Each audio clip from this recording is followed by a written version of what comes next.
welcome back.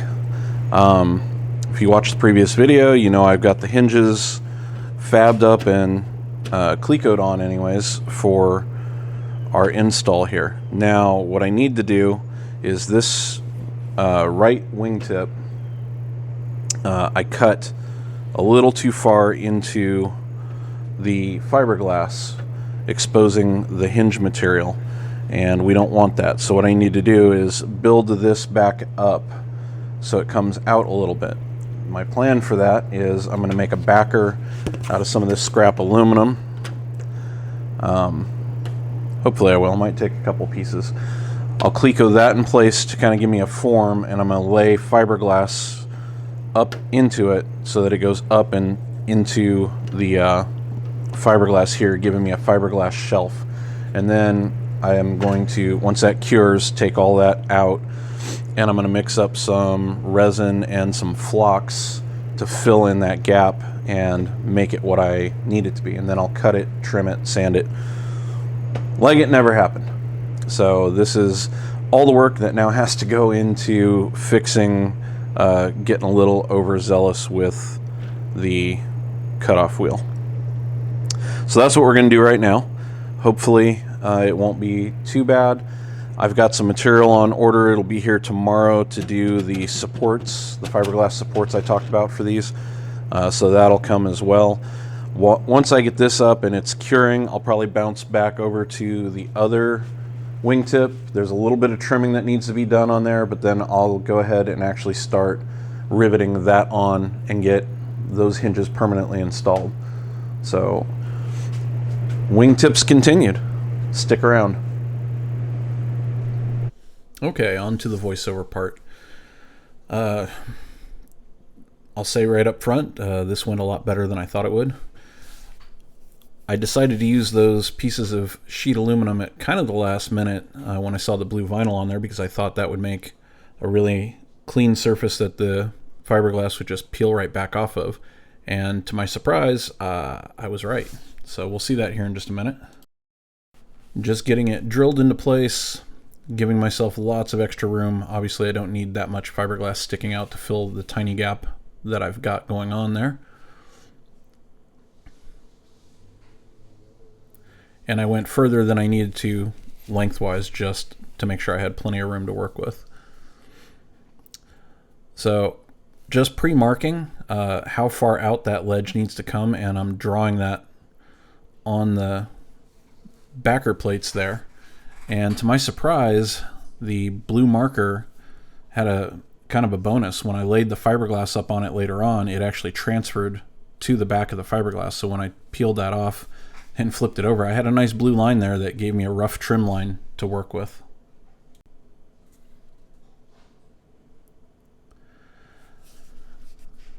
Alright, so you saw me cut the fiberglass strip, and that's just some fiberglass 3-inch wide cloth I'd bought off of Amazon. I got the resin and the hardener mixed up. This is the West Systems with the quick drive. I think it's 105 hardener. And I'm only doing a single strip. I don't want to build up the thickness of this material because I have that hinge that has to go under there. This is just to give me kind of a backer that I can pack some resin with flocks into to build that flange back out a little bit. It was a little bit harder to actually get it to want to stick onto the wingtip.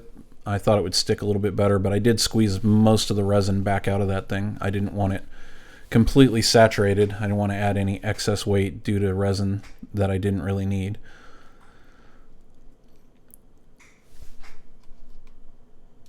Okay, so hopefully now you kind of have an understanding of what I was doing with those backer plates of aluminum. The entire plan there is just to hold that up and kind of sandwich it in there and get it pressed up against the wingtip and keep the shape I need. And since I had some of that resin left, I didn't want to waste it. That stuff's not cheap. I mixed up what was left with the flocks right now and made it a little thicker than I probably needed to, but in the end it worked out. So I'm just spreading that in there now with the tongue depressor. And here you go. I'm going to slow it down a little so you can see me peel that off. This is about 2 hours later.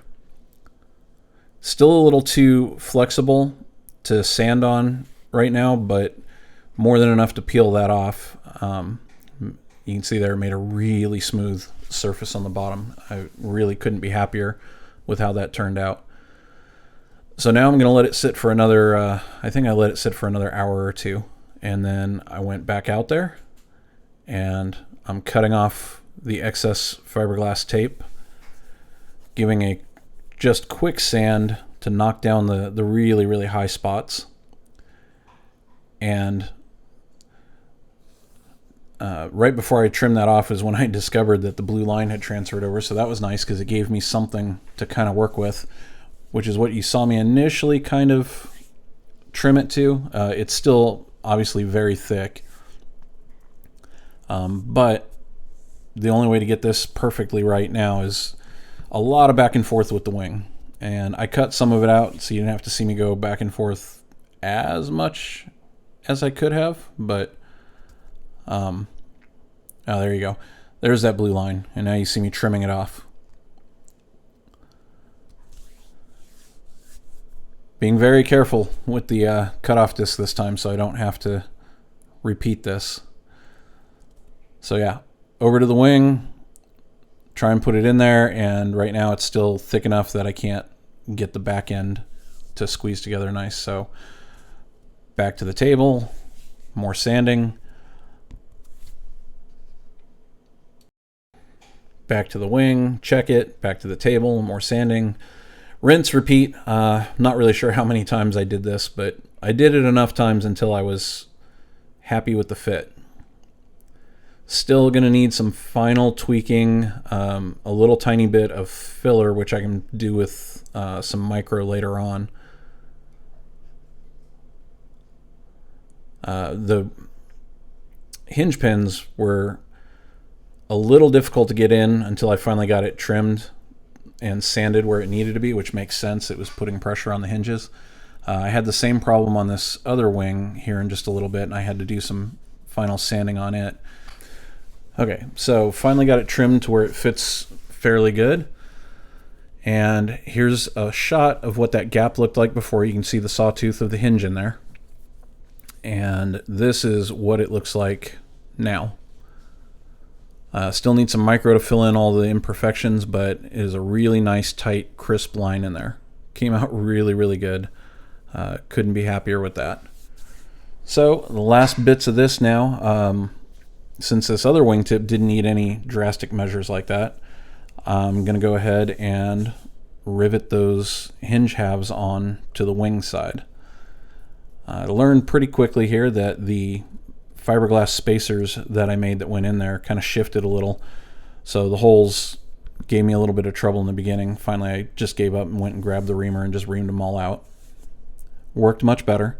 The rivet length ended up being a 3-5. A 3-5.5 probably would have been a little more perfect, but the 3-5 gets the job done. It's still just within tolerance when it's squeezed. Lots of creaking and cracking from the fiberglass strip as I squeeze these together. I hope that thing holds up. I might smear some sealant or epoxy in there just to kind of give it a little something later on too. I'm not sure. I haven't done the wingtip side yet. I want to put some Pro Seal on that part just so if the fiberglass does crack, it's not just the rivets holding it in, it's being adhered with the Pro Seal. And I have it, so I might as well use it. At this point, my son showed up and decided to give me a quick hand finishing this up, made short work of it. Overall, this whole process was about 2 hours of active work, maybe a little bit less than that. Most of it was just spent sitting around waiting for the epoxy to cure. And I'd say it had a good 4 hours probably before it was hard enough to where it wasn't gummy and I could sand it. But yeah, it's coming along nicely. All I need to do now is dimple the other wing, get it ready, attach the hinge to it, and then do the wingtips, get the rivets all installed, And that's probably where it's going to stay until I pull these out and set them on a bench to do some actual fine tuning of how that line looks. Not too bad. Came out really well. Hope you all enjoyed it. Please check out the other videos, like and subscribe. Helps the channel out, trying my best to grow it. And come back and check out the podcast, which I think we're going to record another one here possibly this weekend. So keep checking back. There's bound to be some more content there. And I really hope you all enjoy it. I will see you on the next one.